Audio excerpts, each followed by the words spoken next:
Hello friends, welcome to பாண்டிநாட் சமையல். இன்னைக்கு நம்ம பார்க்க போகிற ரெசிபி என்னன்னு பார்த்தீங்கன்னா, ஒரு சூப்பரான காலிஃப்ளவர் சில்லி எப்படி பண்ண போகிறோங்கிறத பார்க்க போகிறோம்.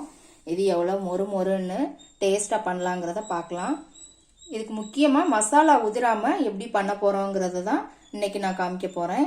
வீடியோவை வந்து ஸ்கிப் பண்ணாமல் பாருங்கள், அப்போ தான் அந்த மெத்தடெல்லாம் உங்களுக்கு நல்லா புரியும். இப்போ இந்த காலிஃப்ளவர் சில்லியை நம்ம எப்படி பண்ணலாங்கிறத பார்க்கலாம் வாங்க. நான் இன்றைக்கி ஒரு காலிஃப்ளவர் எடுத்துருக்குறேங்க. ஒரு மீடியம் சைஸ் பூ தான் இது. இந்த மாதிரி கட் பண்ணிக்கோங்க.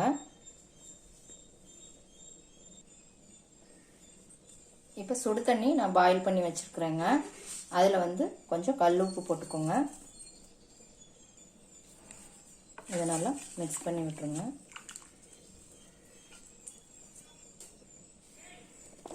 இப்போ இதில் இந்த காலிஃப்ளவரை போட்டுடலாம்.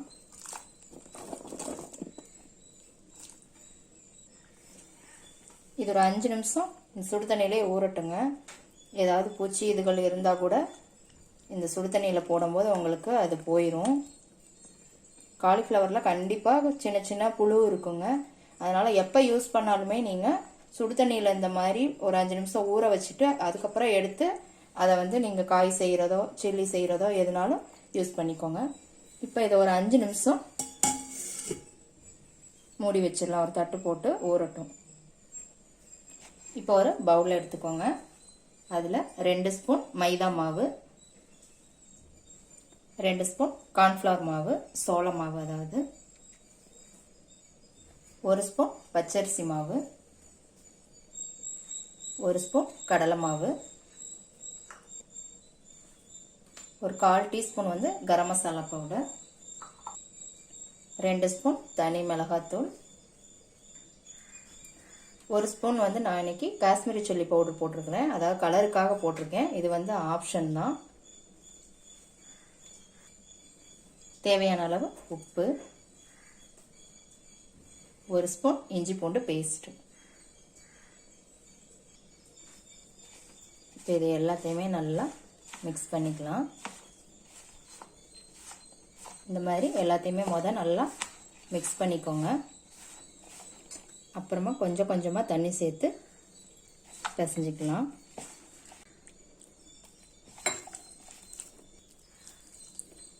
கொஞ்சம் கொஞ்சமாக தண்ணி சேர்த்து பிசைஞ்சிக்கோங்க. மசாலா உதிராமல் வரணும் அப்படின்னா கொஞ்சம் டைட்டாக தான் நம்ம மசாலாவை ரெடி பண்ணணும்.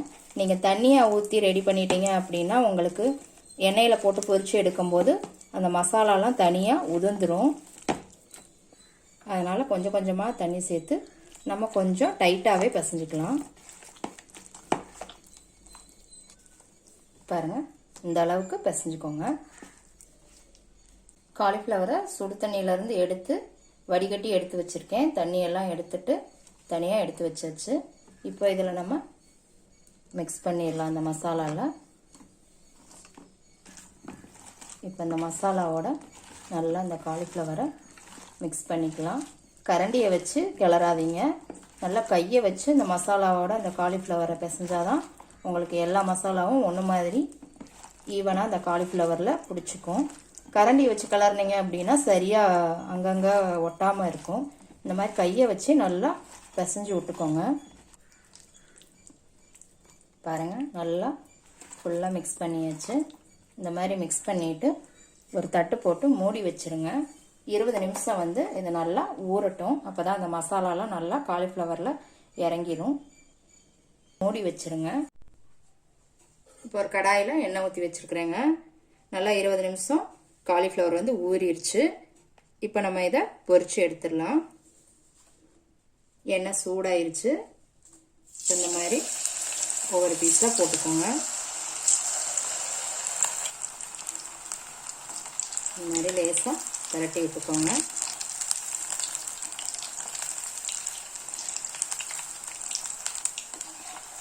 ஒரு 2 நிமிஷம் தாங்க. 2 நிமிஷத்துலேயே இது வெந்துடும்.